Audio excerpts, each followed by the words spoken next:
Good morning. Here we are in Central California, Mammoth Lakes, California that is. And this is our camp. And here you can see my dog Rochelle. She's in her candy cane sweater. Okay, so this morning I am taking a little nature hike and I have my pack. See it back there? And I'll show you what's in it in preparation for my nature walk. This looks like a nice little table to show you what's in my pack, but here you can see Curtis, my boyfriend, has laid out some rocks that we've found on along our RV travels. Very cool. All right, here you can see my nature walk materials laid out. I love the Osprey pack. It's very lightweight. Here's my sucking tube for water, and there's the pack, almost filled up. So very convenient, extremely lightweight. The lighter the better. Here we have, I brought 2 notebooks. I don't normally bring 2 notebooks, but I did want to show you the different types of notebooks that I use. So here we have this blank notebook. It doesn't have any lines. I have used this over the years. I'll show you more details of what it looks like inside later. Here we have a mechanical pencil with a nice eraser. I love this because the erasers don't run out too soon. And then extra lead and extra erasers. You can see those inside. And colored pencils. Just a small pack. All the colors of the rainbow. I did add silver in there too, but yeah, I know that's not part of the rainbow, but it's a fun color to have because some insects have metallic and metallic silver. So there you have it. That's my gear for my nature walk this morning. Okay, so I've got my pack on. There it is, back on my back. I've secured it so that it has better support, and I won't even feel the weight on this hike. So off we go. Okay, so what is my mission this morning? I don't really have one. It's just an opportunity for me to connect with nature and just to show you some of the techniques I use for nature connection. So this is just a really nice nature walk. Check out this beautiful pine forest. So this is our biome, our ecological system, our niche. It's a pine forest niche. So we've been here a good part of the summer, and it's now entering fall. We don't see any leaf changes because pine trees are evergreen. They do lose their needles at different stages of their lives, but mainly the needles stay green throughout the year. So we won't see any fall changes until we start moving south. And in Bishop, California, for example, there are a lot of cottonwood trees, and we'll see some leaf color change there. That'll be awesome.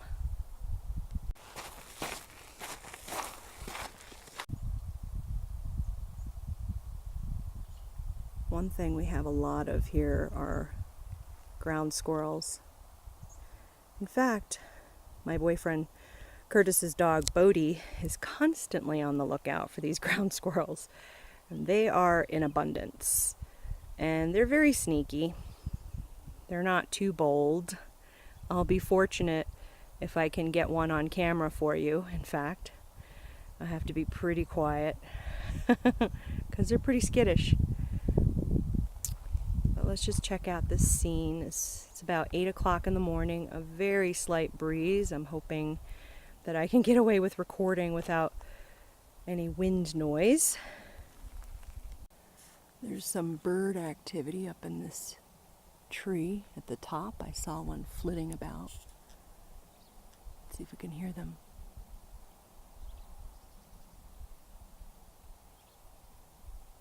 It's always fun to just stop and listen to the birds. One thing that's prevalent in California and the West Coast are forest fires. Feels like sometimes we're on pins and needles when we're out here camping and we hear of forest fires surrounding our area and we smell the smoke. But here you can see this tree was burned to a cinder. So let's investigate a little closer. So it's one of the most charred features in the forest here, actually.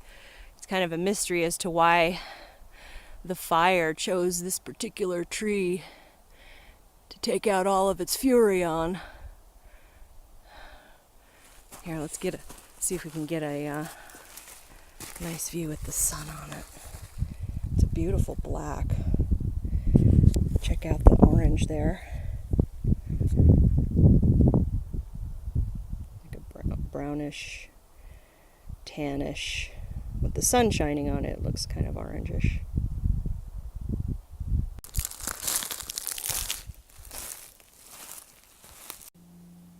So let's talk about patterns in nature. So probably the most prevalent patterns in this forest would be the fractal pattern. So what's a fractal? Anywhere we look, let's go ahead and look at the bark of this tree. So any place I could zoom in or out, it looks the same at each zoom in or out level, and that's called self-similarity. So notice the cracked pattern, and then when I zoom out, it looks, well, almost the same. I mean, here we have this big crack here that we're seeing, but pretty much at any zoom in or out level, it will look the same. And then, of course, as we zoom out, we see the straight line of the tree going up. But even the needles on the branches are fractal or branching or a veined pattern. And this is pretty remarkable throughout, especially the plant kingdom, even the animal kingdom. And we have arteries and veins going throughout our body. Even the needles falling on the ground are a fractal or self-similar pattern. When I zoom in, it looks similar. The pattern looks similar all around. And then we have the pine cone. So pine cones, and this isn't maybe the best specimen, but the pine cone has several spiral turns, and those numbers of spiral turns are almost always what's called Fibonacci numbers. And Fibonacci numbers are a sequence repeatedly found in nature, starting off with 0 plus 1. 0 plus 1 is 1. Then we have 1 plus 1 is 2. 1 plus 2 is 3. 2 plus 3 is 5. So you add each subsequent number to give you the next number. Now, if I were to take different colors of string and line them up along the spiral curves, I could count the numbers of spirals. And there's spiral turns going in opposite directions. So there's turns going this way and then turns going this way. So, very cool. Fractals. So let's do a zoom in. So at each point that I zoom in, it looks similar when I zoom out. And this is a shrub, very popular shrub. There's another pattern found on this. Let's see if I can get you in close enough without blurring here. But these tiny little flowers, which are dying, let me get one here. Anyone know what pattern this is? 5-pointed star. Yes. They're no fun when they get stuck on you, though. They have little pointies. It happens all the time. They get stuck on the dogs. But very pretty, nevertheless. I found this stump that I'm thinking of using as my seat and table for my notebook studies here, journal studies. And I found this little habitat. See the cobwebs there? So a little spider lives in here. And now it's snack time. I don't know if you've heard of Lara bars before, but there's nothing in them but figs and fruit and nuts. They're all natural, so I really love them. Excellent energy for hiking. Okay, so now I want to go into greater depth about my notebooks. So this one is my Freestyle nature journal. So if your child is interested in nature journaling or not, this could be a good way to get them interested in just getting in the habit of throwing one of these in their pack, a lightweight pack like I have with my Osprey with a little water bladder in it. That way they can be out longer with a little snack packed in it. So this journal here, as I showed you earlier, it's just a blank notebook. And I'll show you how I set it up. So this is actually, years ago I went on a 7-year journey where I really focused a lot of my research and study energy in mathematic patterns found in art and nature, especially nature. So what I would do is I'd go outdoors on nature hikes like this and just look for plant life, animal life, especially plant life because it doesn't move and run away. But I found a lot of examples of mathematical patterns, such as this tree branch with these spiral buds on them. All right, I also started a table of contents. I probably should have put it in the beginning. I suggest not doing it this way. But put your table of contents in the beginning. Maybe give your page a title like I did. And then set aside, let's just ignore these for the moment, and just set aside 1, 2, 3, 4.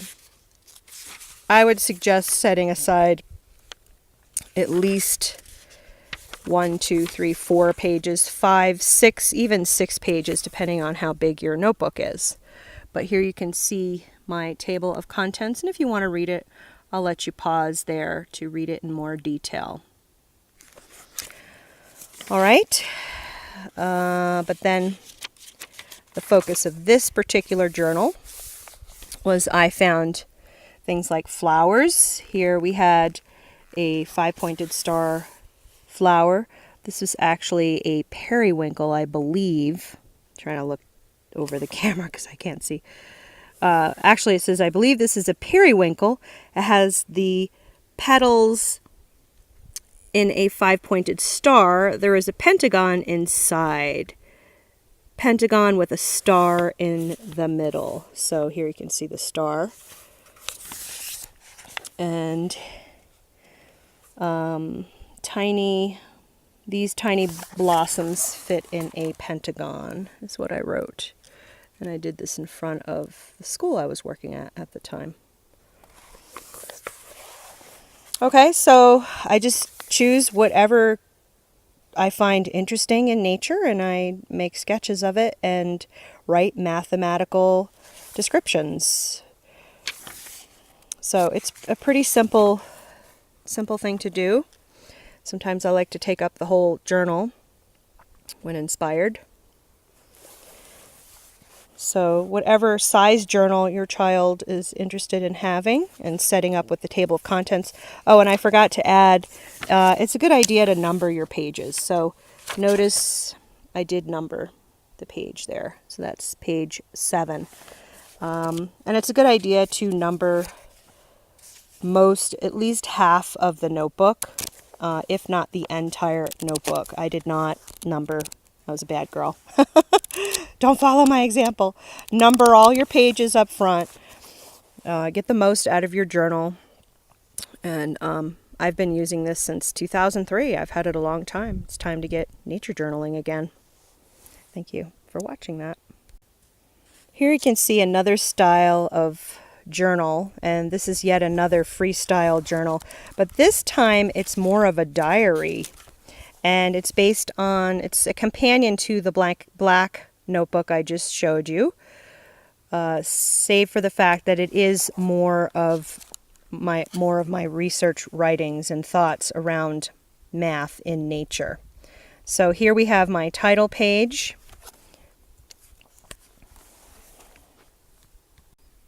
This is the table of contents. So I did number the pages. I also put dates. And when I'm writing on the page, I put the date at the top.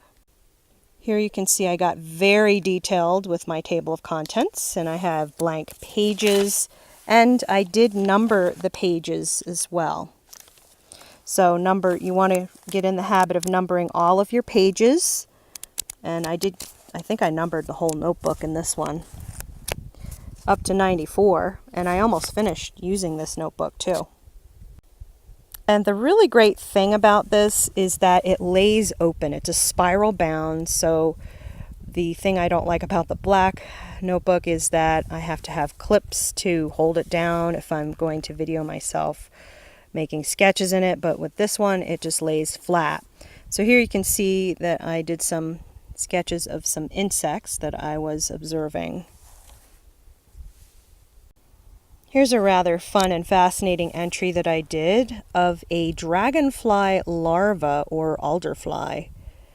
And I did quite the detailed drawing. And I also paid close attention to the mathematical elements. I counted segments, legs, swimming parts beneath its body. Let's see if I can zoom in and show the lighter sketch of that right there.